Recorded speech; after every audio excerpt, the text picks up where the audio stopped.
যখন তোমাকে খুব কাছের মানুষ মানসিক আঘাত দেয় না, সত্যি বলতে বেঁচে থাকার মানেটাই তখন আর খুঁজে পাওয়া যায় না। 1 মিনিটেই মনে হয় যেন সব কিছু শেষ হয়ে গেল। কিন্তু আবার নতুন করে সব কিছু শুরু করতে হয়। ওই যে একটা ছোট বাচ্চা আছে, ওই মায়াটা যে বড়ই সাংঘাতিক মায়া। এই মায়ায় পড়েই তো আমরা কত মেয়েরা চুপ করে অনেক কিছু সহ্য করে যাই। উঠে দাঁড়াতে না পারলেও জোর করে উঠে দাঁড়াই। বাঁচতে না চাইলেও বাঁচতে হয়। যাই হোক, সকালটা শুরু করলাম হেয়ার কেয়ার নিয়ে।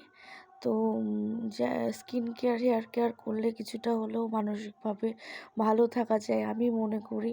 তো কিছুদিন আগে আমি সব কিছু ছেড়ে দিয়ে চুপচাপ থাকতাম। তো তারপরে দেখলাম হেয়ারের অবস্থাও খুব খারাপ, স্কিনের অবস্থাও খুব খারাপ।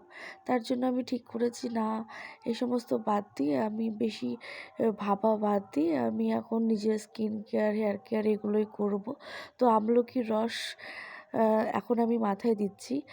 তো 3টে আমলকি মতো আমি নিয়েছিলাম, তার সাথে কিছু জল মিশিয়ে ওটা পেস্ট করে নিয়ে ওখান থেকে যে রসটা বেরিয়েছে সেটাই সারা স্ক্যাল্পে ভালো করে আমি লাগিয়ে নিলাম।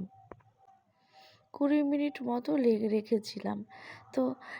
তো তোমাদের জীবনে এমন কী গল্প আছে শুনি, যেখানে তোমরা একটু কষ্টে আছো বা তোমাদের কাছের মানুষ ঠকিয়েছে?